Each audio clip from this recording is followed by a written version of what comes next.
What's in the news now about mental health, which we always comment on, current events, is Meghan Markle and Prince Harry have revealed a number of things.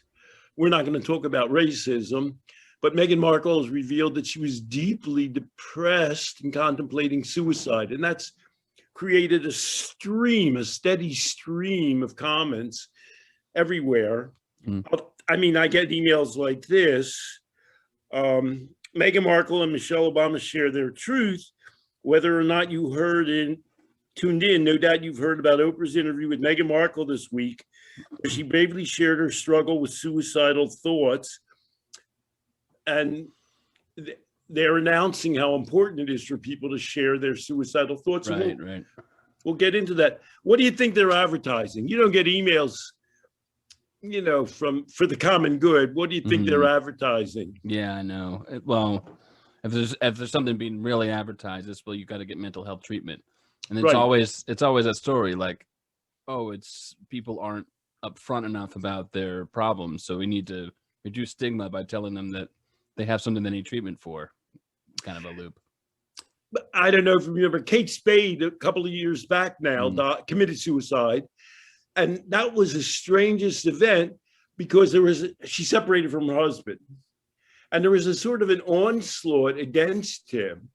What the hell's the matter with him that he didn't get his wife treatment? So he had to respond with the strangest public relations release. He had to say, my ex-wife or my separated wife had been in psychiatric treatment for 5 years, and she was receiving anti-anxiety and anti-depression pills. He had to defend himself against the idea, what the hell's the matter with him that he didn't get psychiatric treatment? At that time, a man named Benedict Carey, who writes for the New York Times, he's sort of a secret sharer of mine. I mean, I might have corresponded with him a couple of times. He said he noted a strange paradox. Since the late 1990s, suicide is steeply increased in the United States, about 35%. And during that period, the number of people who are on full-time, extended antidepressant therapy has tripled. What can explain that paradox? So meanwhile, there's a series of articles in the New York Times, which I'll try to summarize. The first article is about, Meghan Markle. And when you slip to the second slide, what does it tell you to do? They're obligated almost. It must be a law. What do they tell you to do if you're depressed or has suicidal thoughts? Seek treatment, take meds, don't stop taking meds. Call an 800 number as well. Suicide prevention hotline. Yeah, right. So how do you respond to the idea that somebody who's contemplating suicide should call an 800 number? It's funny. I was having this conversation with a client recently who was talking about a mode of therapy that he has a therapist who said, well, just study this mode of therapy and you should be able to be okay after you understand it.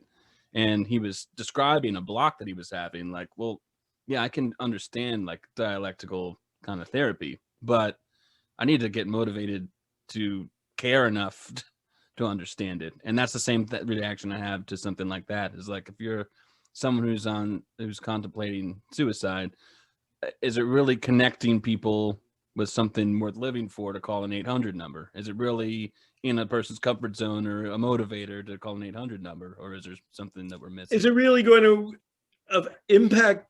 Is calling an 800 number really resolve what drives people? And would it have resolved Meghan Markle's problems? Right. Even if it works in the moment, let's say that a person talks this guy down, then what? Do all the rest of the underlying problems go away? Which I'm sure is what you're leading. And so the CDC actually lists the CDC has a section on suicide. It says something remarkable. A majority of people who commit suicide are not clinically depressed. And they recommend a couple of people, how do you address suicide? They don't list calling an 800 number. But two of the things they list are dealing directly with financial problems. So let me, by the way, we should make two disclosures.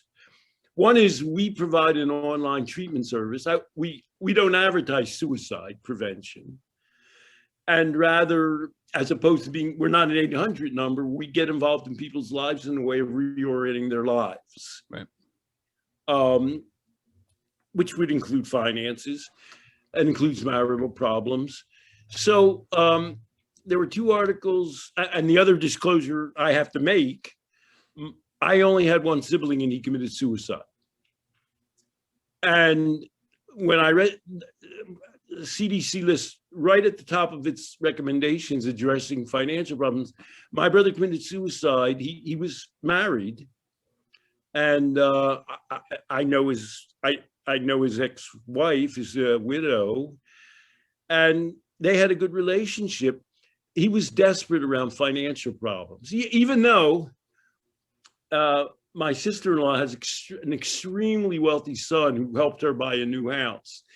So there was a way out of that, other than the way that my brother took.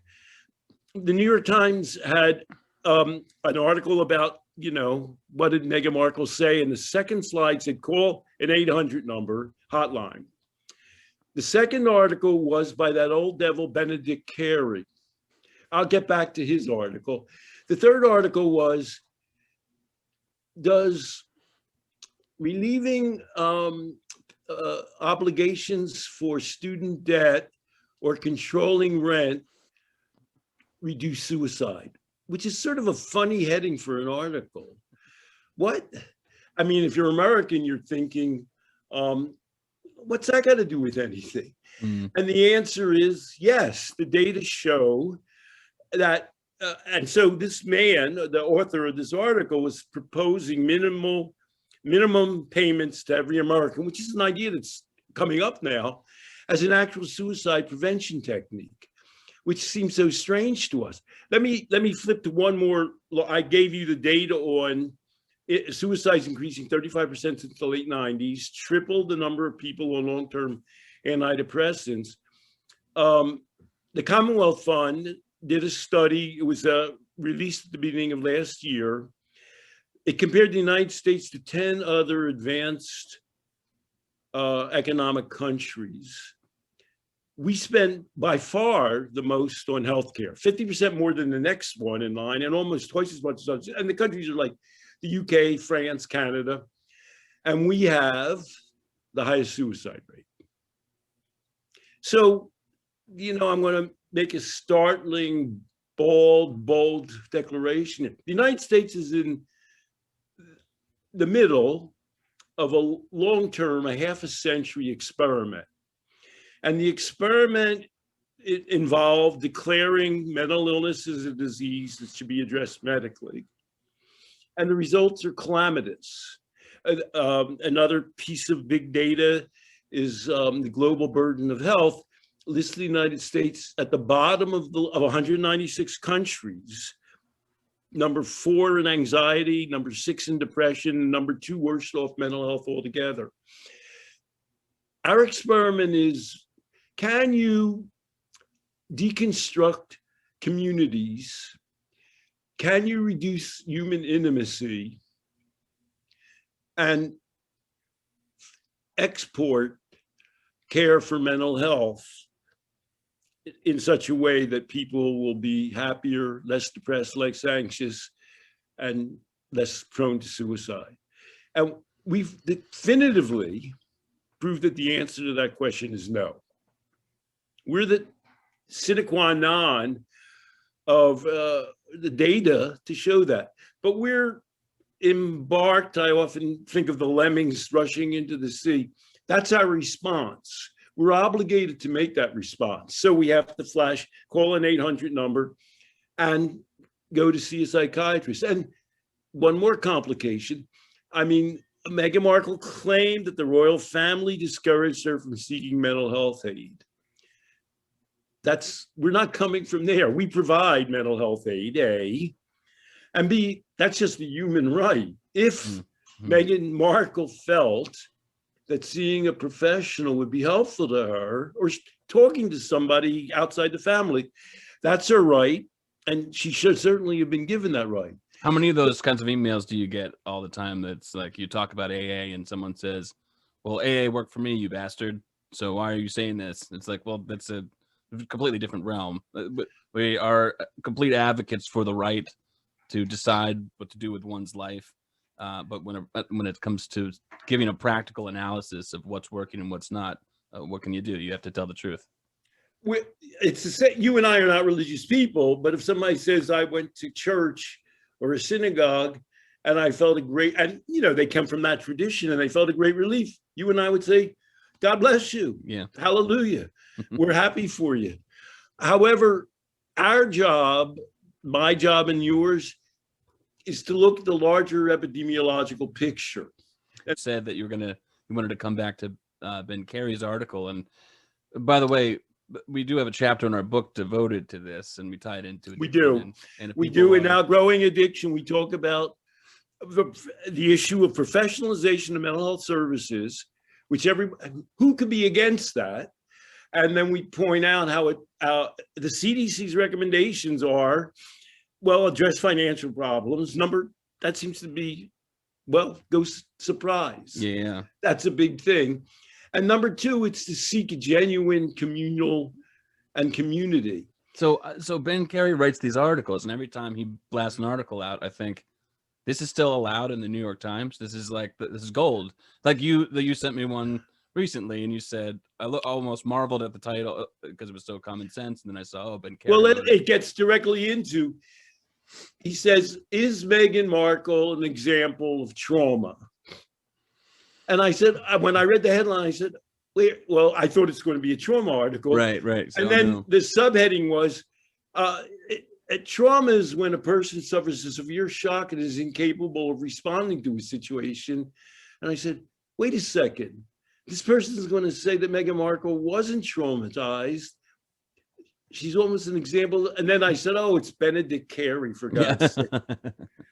We're getting that along with helping people with a guaranteed basic income. All of a sudden, we're talking common sense. How did Meghan Markle, God bless her, didn't commit suicide? Yeah. She looks to be a highly contented, who knows what's on her mind, person. And what did she did two major things. What would you say those two major things were in the aftermath of her deep depression? I'm trying to think of where you're going with it. Well, she did something really, really big. Her and coming out to Oprah. Her and Harry quit being royals and moved to the United States. That's big. Bigger than Oprah? No, I'm kidding. Yes, of course. It's almost like they fled a cult, right? So it's like they fled a cult, or we talked to Erin Ferguson, our colleague at our Life Process program. She addressed her problems. Mm-hmm. In other words, she was deeply depressed for whatever reasons. We're not here to debate the royal family in the UK, but that wasn't working for her. Yeah. And so what did she do? She talked with her husband, got a new gig. And, we could sort of say, not everybody can get millions of dollars. Yeah. For quitting being so the whole situation's outside of our realm of experience. Nonetheless, the basic model of what she did was she addressed her infeasible situation. That's so commonsensical, so practical. It's almost like people could turn off our podcast and say, oh, you're just talking about stupid, straight common sense. If you're in a bad situation, do all that you can do to remedy it. And so Carey points out, well, that's not a traumatized reaction. Trauma used to mean you were in a car accident and you were in shock and you couldn't act appropriately. Mm. She was depressed. When you're depressed, that's a sign that your situation's not working out. And so she changed her situation. The second thing she did was and I think we were approaching it when we were talking about calling it 800 number. There's an article that I think we include in Outgrowing, where the psychiatry department at the University of California, San Diego, had an alarming, remarkable, more than a dozen suicides over a 10-year period. And so what did they do? And it does involve communication, getting back to the recommendation that you express yourself.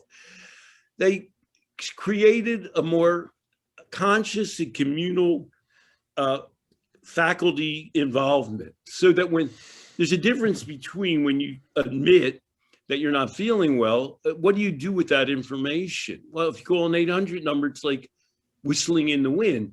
What if there was some kind of a way of communicating? And, you know, the University of San Diego psychiatry department is a thing. It's a group of people who meets regularly and copes with one another. Let's just say in general, suicide prevention is more than, suicide prevention is more than talking somebody out of taking their life. This comes from our book.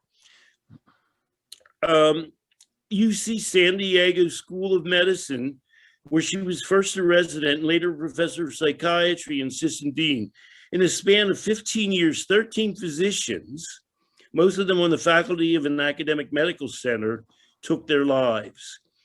Through a depression awareness and suicide prevention program she helped lead, quote, this is italicized, the community experienced a shift toward being there for and helping one another, she said. The entire culture changed. I mean, it almost makes me cry. They had a community. I mean, it's an organization. It's a medical school. They specifically organized themselves around the idea of being supportive of one another, so that when people talked about bad feelings, they were talking about it to people that they knew and who cared and who could help them through that experience. You have two different distinct models. One is that it's really hard to, if your mind's not trending in that direction, it's really hard when you're a group of people to know how to be there for others. It's really hard if you're a person to know how to be there for others, or when it's your job or when it's not. So giving it off to a medical professional who promises that that's their bailiwick and, you know, will take care of it, that's easy. And, you know, what a load off. That's distinguished from actually creating a system where the main goal is human connection and making sure that you're there listening and being there so that people have a community to contextualize themselves in.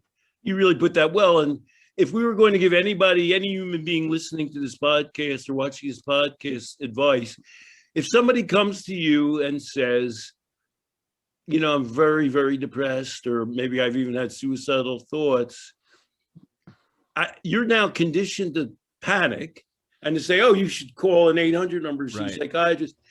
What's the best actual human thing you can do if it's a person you care about and you're friends with? What's the best actual thing you can do? I would reflect that and see what's going on in that person's life. And so crazy, isn't it? I mean, it's a little bit like your work with children. Well, I'll just be here for that person and ask them to express what they're feeling, which isn't working well for them at this moment, and just let them express it, and maybe I can help them winnow through those experiences in a positive way. And that doesn't mean saying, oh, it's going to be all right, or, you know, like, well, you're going to make money, or your marital problems will go away. That's not what it's about. It's about sorting through the problems and coming to your best response possible. You know, one other thing, I don't know if I can. Well, okay, throw it out there. I'll remove the identifying features, but there was a colleague of mine, and we were working with a high school kid who he was sitting in a room with me and the student, and he asked the student, well, what are you going to do about so-and-so problem? And he said, buy a gun, put bullets in it, and blow my head off. I think that's what I need to do. And so he was getting ready to call the Department of Children, Child Services. And I responded, so it was something like, you got so much competing for your attention, it would just feel better to end all of it. It's like, yeah, And we sat there. And I said, I'm glad that you haven't done that. And he said, yeah. And I said, and you haven't because, and then he responded. He said, well, I mean, I guess my brother, it's possible that, it would be more worth it to live for my brother than not. I'm not sure about that. And so that was a thread that I got from him just by, I think there were like maybe a total of 10 to 15 words that I spoke to him and sat there in silence. And that moment turned around. And I think what we were legally supposed to do was, because he uttered those words, to call an 800 number. And I still remember thinking, I think I did the wrong thing legally. So I'm telling on myself now. But I think I did the right thing practically. And my colleague completely agreed with me that we did the right thing practically, because he pulled himself out of that conversation. I was thinking, what if you just sent him down a road that labeled him because of that utterance that was just coming from a place of overwhelm, rather than just dealing with them? So I think there's two things you can do. One, you have a serious suicidal ideation happening, and you can't go wrong just trying to let that person know you're connected to them, care about them, and whatever we can do to build up your life, let's see if we can do it. But then on the other hand, it might be a person who's just overwhelmed and maybe isn't serious about it, but maybe it's something like iatrogenic that could happen if you respond as though the person's serious and medicalize them. I don't think those two situations are different.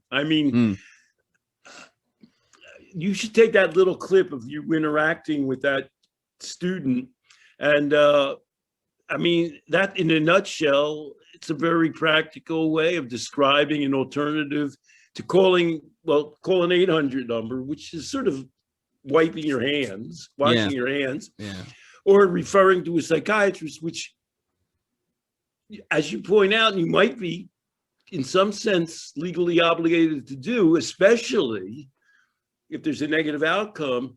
So where'd you get the guts to do that, Zach, in your life? Where did you get the non-panic button to be able to just sit there an extra couple of minutes and listen to them?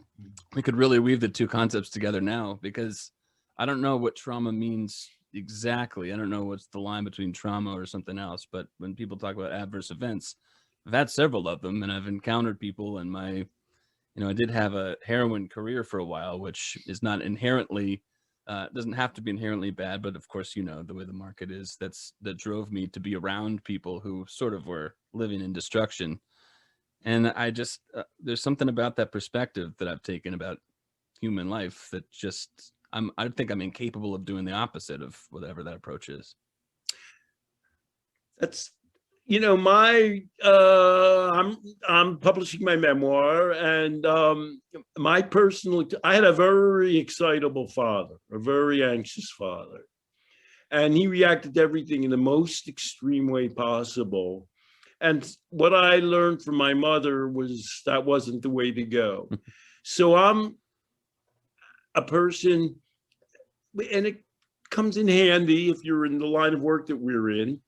I don't overreact to traumatic things that people tell me. I'm willing to hear them out.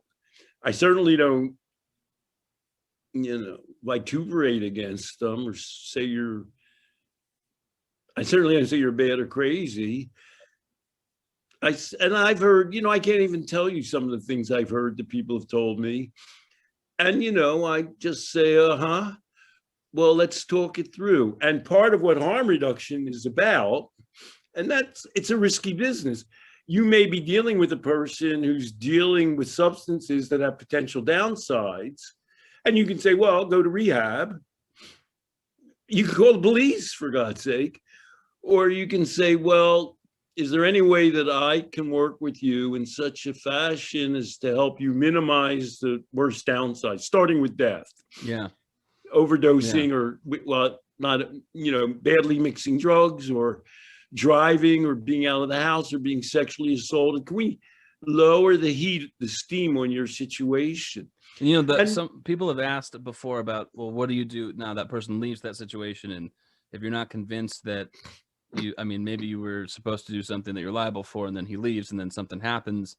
My whole plan always has has been like, you can figure out something from that conversation that even if you need to send that problem, a part of that problem, to an external source. Like if I needed to talk to a guidance counselor, let's say we figured out that there's financial issues, I can then send it to a guidance counselor for financial issues who can help him with that. So no one has to be any of the wiser that he had these sort of ideations or, such extreme language around trying to explain the feeling that he was in.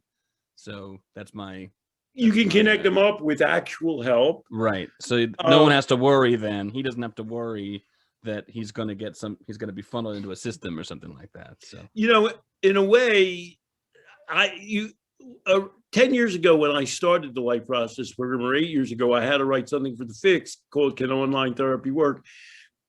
That is so far in the rearview mirror. Now everything's online therapy. Right.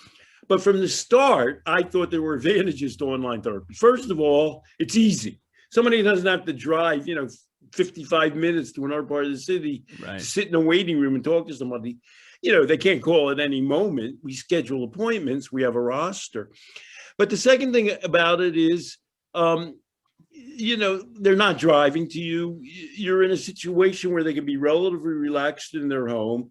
You're not in some kind of if somebody's driven all the way to your place and they're talking to you about some extreme situation, it's sort of already traumatic. If they're at their home, you can deal with them in a relaxed fashion. They're sitting near their dog or on their favorite sofa. It hasn't reached emergency proportions.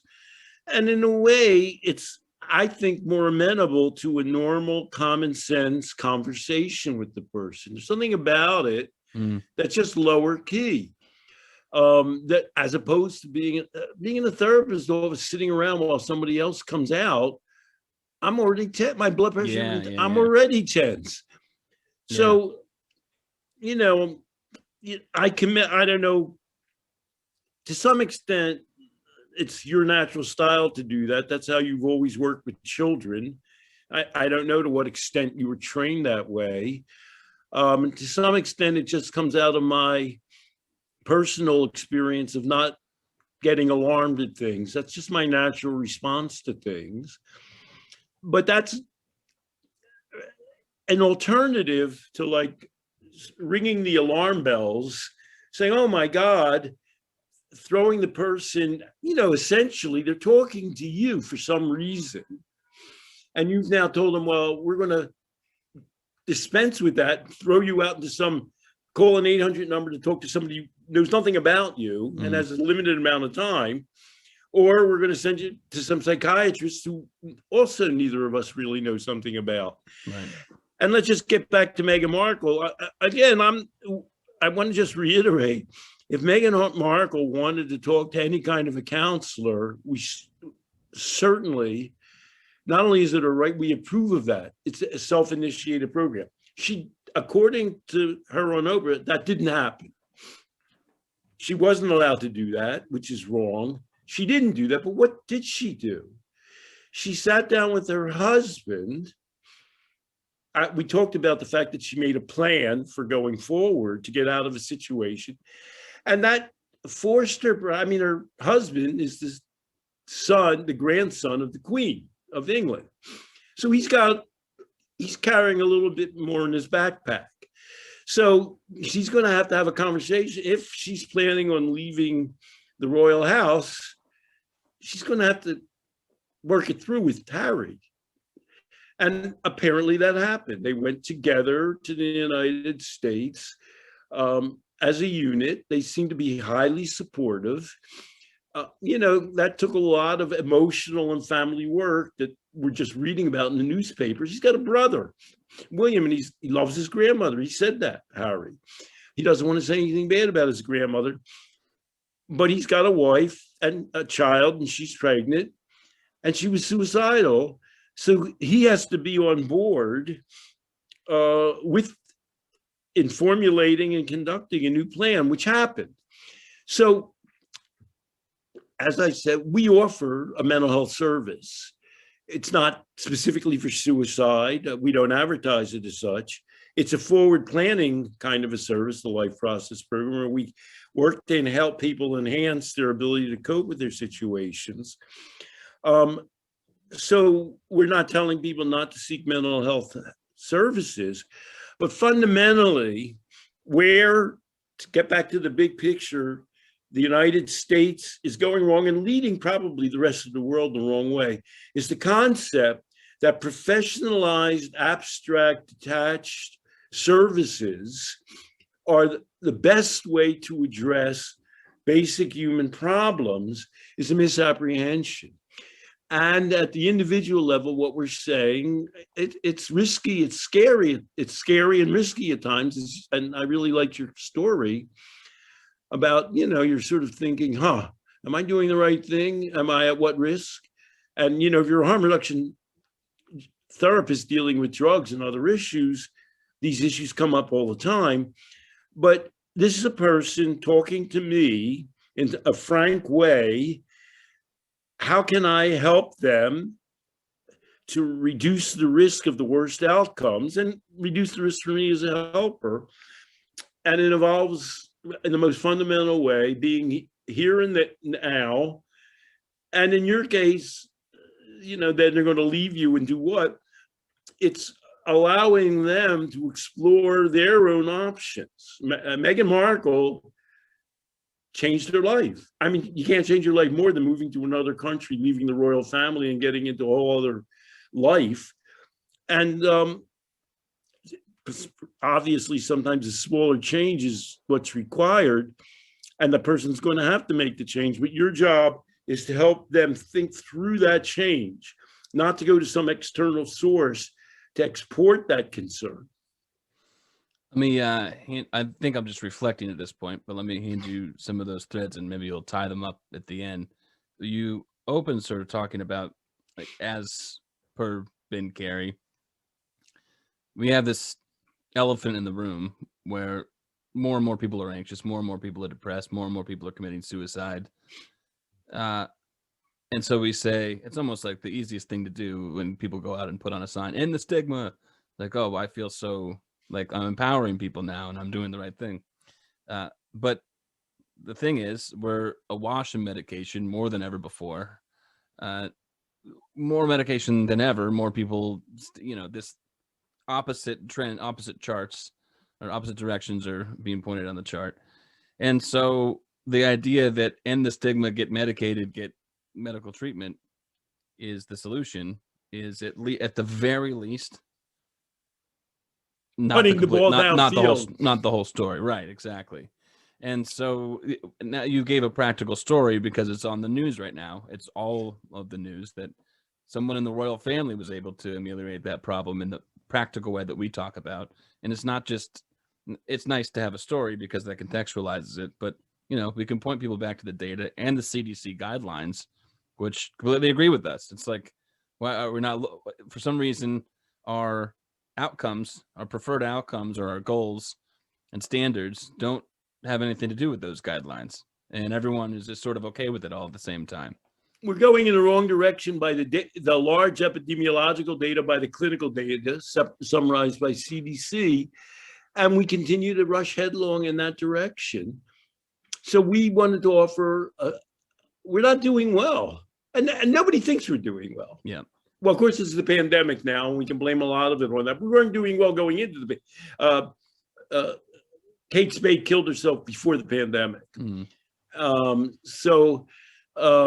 As did my brother, obviously. We're